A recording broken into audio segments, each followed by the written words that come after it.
Good. Alright, so hello everybody and welcome to my laboratory.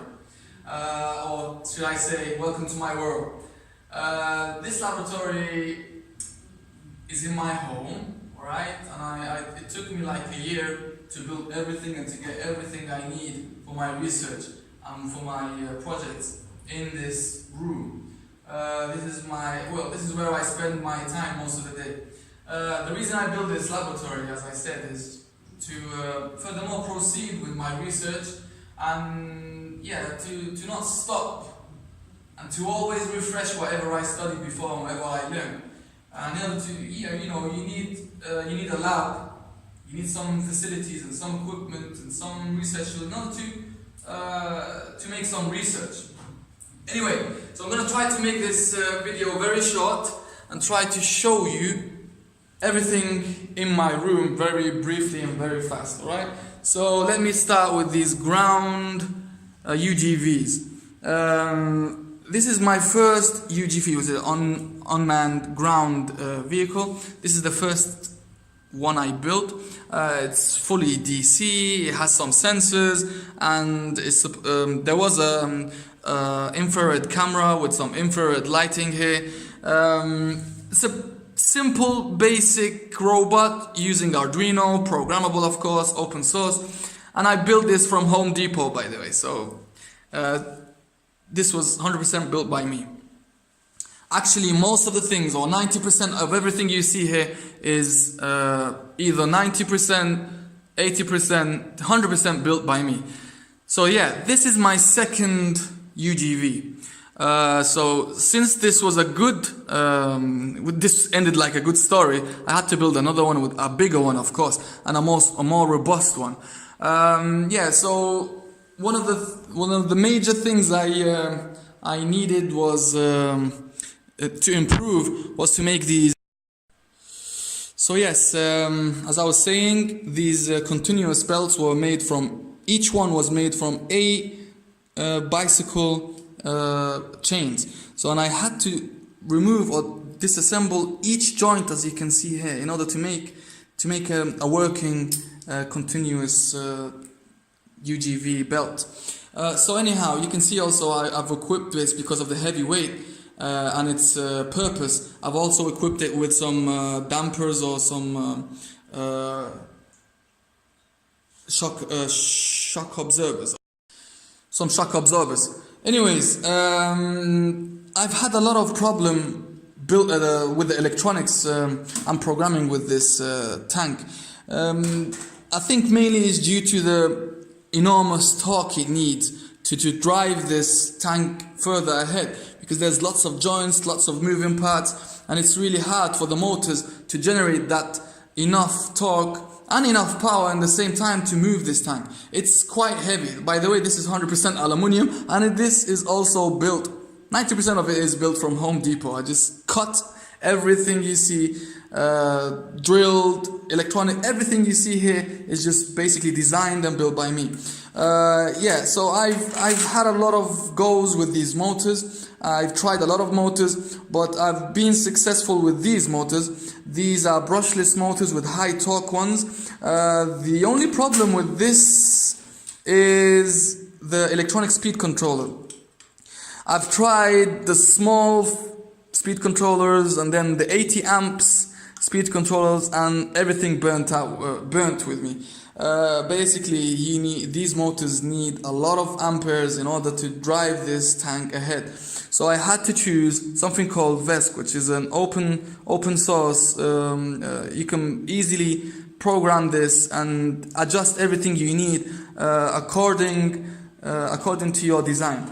So yes, and it reaches, I think, the ampere consumption for this is about 300 amperes or more, depending on the speed. So the main purpose of this design was to install a LiDAR and give this robot some visibility. I have some presentation sheets. If you are interested, I can send you about all of my vision and ideas about this robot and how to proceed. Of course, I wanted to integrate this with ROS and LiDAR with ROS and with a tank or with a UGV like this would be an amazing project. But since this kind of, most of the time configuring this was mechanically, because of these chains and everything, it was a bit complicated. So I said, why not, since I'm back home and I can use some heavy equipment like welding and soldering and stuff like this, why not a metal? Why not go with wheels? So yeah, I've moved up to this huge 6-wheel UGV. This was a scrap of metal. I've built every single thing on this. This is the first time I've dealt with metal was on this, with soldering, cutting, welding, dealing with every types of metal used on this. So even 3D printing. I'll get to that part in a second. So yes, dealing with wheels is like 100 times easier than dealing with chains.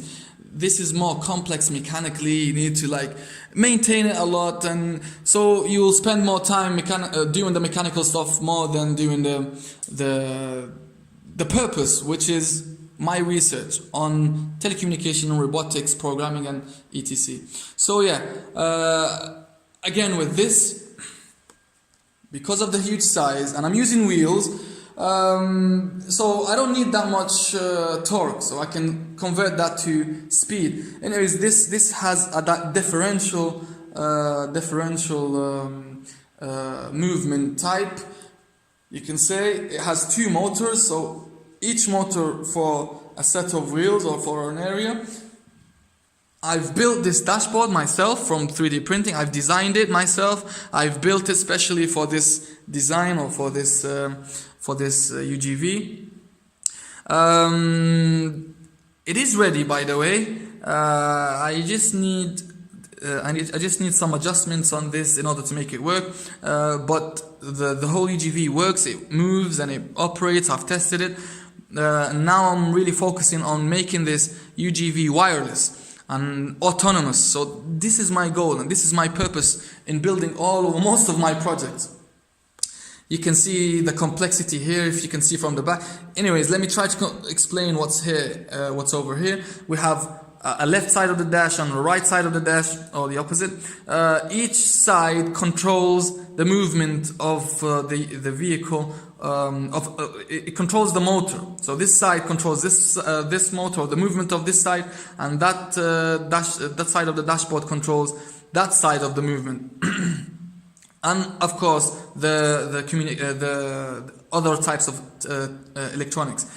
These work. By the way, I've changed this to make it look futuristic. Let me try to give you an idea, a look what I have on behind over here. Yeah, you can see it's a bit. Yeah, there's some work put over there. So yes, again, this is 100% built by me and designed by me. So let me go to this huge fixed wing airplane. Alright, I've had a lot of challenges on this design. It doesn't look much now, it's not finished yet, it's still an unfinished design, but it has a fully functional structure.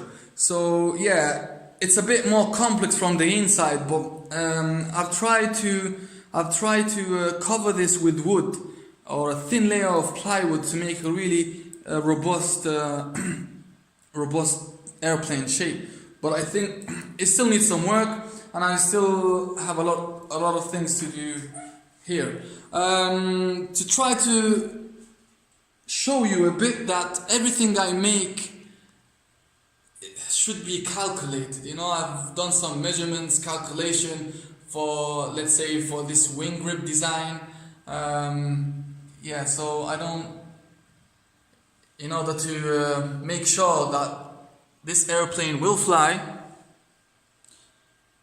I had to do the measurements. So everything you see is relatively, engineer work, let's say. Okay, so let me come back here. Yeah, I've got these big drones. This is the fixed wing I've designed and printed myself. This is a huge 2 meter span, 2 meter span octocopter drone. It has eight motors, and it has an open source, and I can control this autonomously to go to waypoints with GPS coordinates and everything. This small drone right here, this is hand built by the way, this is also handmade by myself. It's carbon fiber, but I got the tubes alone, I cut them, and I connected everything together. It doesn't look that much, but it's fully functional. It's an alpha version, you can say. So this small drone right here, I made my first project in my master degree using this drone. I connected this drone with 5 ultrasonic sensors in order to give it some objectives, how to use those sensors. Basically, this drone right here avoids obstacles using those 5 ultrasonic sensors, and it avoids those obstacles and return to the original location according to the readings from those sensors. So yeah, basically this drone here was a project regarding using sensors and how to manipulate them and use them. We come here to these drones. By the way, this is the only drone I didn't buy or build. This is not mine anyways. Somebody needed me to fix it. That's why it's here. I don't like commercial drones. Everything you see is hand built by me.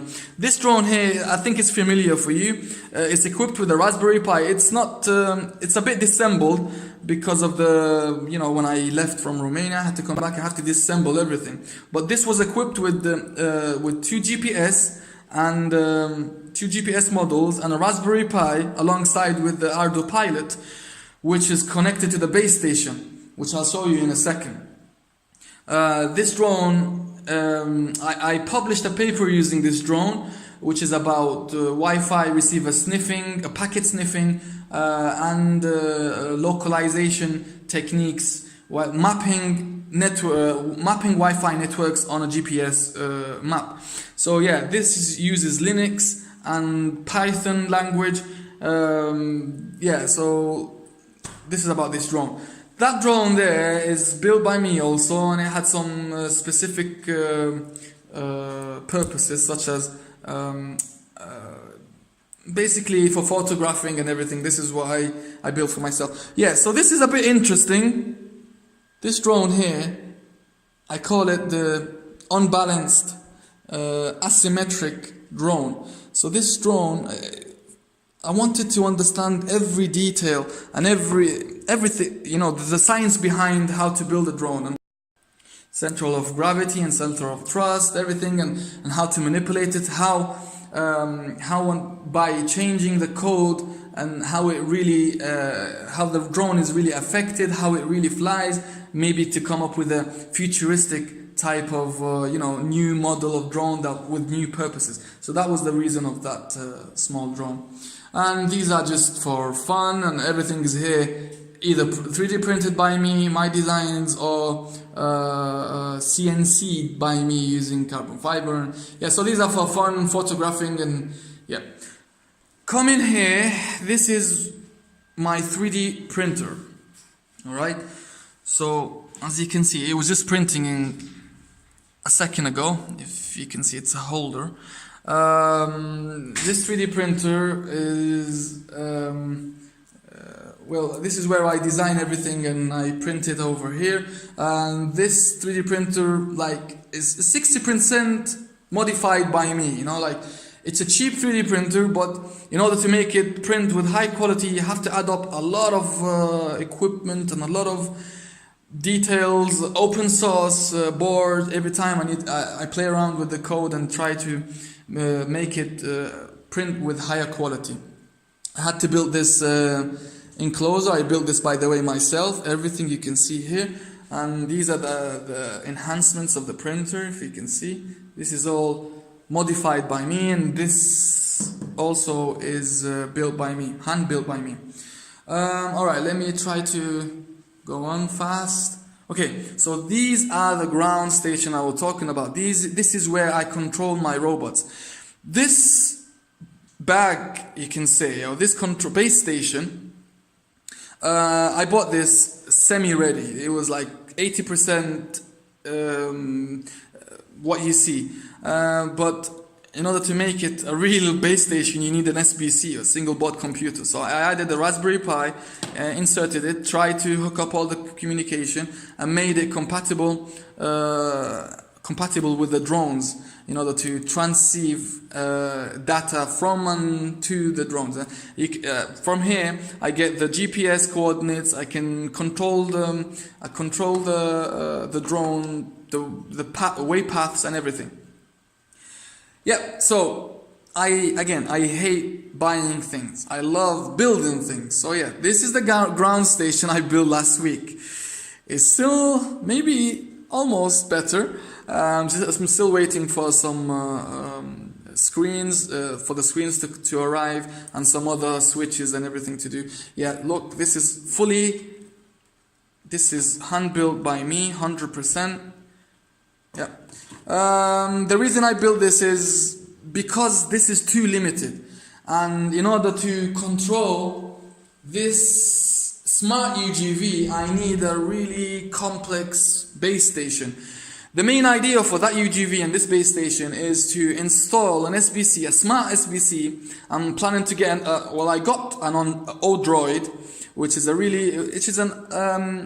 octa-core CPU, which you can say it's a super Raspberry Pi. I'm gonna install an SBC on the UGV, and then that's where the magic will start. That's where the autonomousness should be created. And of course I have to integrate that UGV with ROS, Robotic Operation System, and then I can get all the data relayed here and all the feedback from the UGV, from the 6-wheel UGV on this smart small bag. Okay, these are the controls I use for my different types of robots. These are bought, by the way. Yeah, again, I hate buying, so I had to build my own radio. This is 100% built by me. Of course, this is just a test for me to understand everything about telecommunication and sending protocols, receiving and sending data. I've equipped this with 3 transmitters, 2 working with 2.4 and 1 working with 433 megahertz in order to achieve long range. This is the back of it to just show you the complexity. This is 100% designed by me and built by me. You can never find something similar, I'm sure, from how it looks. I've also connected gyroscope here. I was trying to control my robots using movement and angular sensing and accelerometer sensing. So yeah, there's a lot to talk about. It has 2 microcontrollers here, and you can control various things. It's open source. I've also put this feature on him. You can take the microcontroller and put another one depending on the robot you have. So yeah, enough about this remote. This is my computer. I gave the order 3D printer from here, and I designed things from here. Yes. Now talking about telecommunication. If you can see right now, I'm already analyzing the spectrum, the frequency spectrum in my laboratory using this spectrum analyzer. This is it's around $400-500 spectrum analyzer, so it's very handy and it gives me everything I need. It's not a real complex spectrum analyzer, but you can see it gives me everything I need, and with a really good frequency range, So I use this in everything in my house, the internet connection, Wi-Fi, analyzing everything. So yeah, this is my soldering station. These are my tools with the soldering station. I missed this. This is a laser engraver. I use it to finalize my work. Alright, I just was working on this radio, it was not working. Yeah, come in here. This is the LiDAR sensor I was gonna use on the small continuous track UGV. This is LiDAR Lite 3. It's from Jarmin company. I've done a whole research on how this works, how to improve it, and the mechanism of the uses light. So yeah, since LiDAR is like one of the best or the latest sensors used in order to increase the autonomousness of robots, I've chose this to work with a project with a university, Polytechnic University, for some, like a pre-PhD studies, something like that. These are my toolbox, everything I need. There's more than a toolbox over here, everything is stashed here, Okay, so what is this? This is everything got to do with, this is an MPPT solar charge controller used for my, my house is powered by solar cell power. These are the batteries, not the one on the top, on the lower ones. These are gel type deep cycle batteries.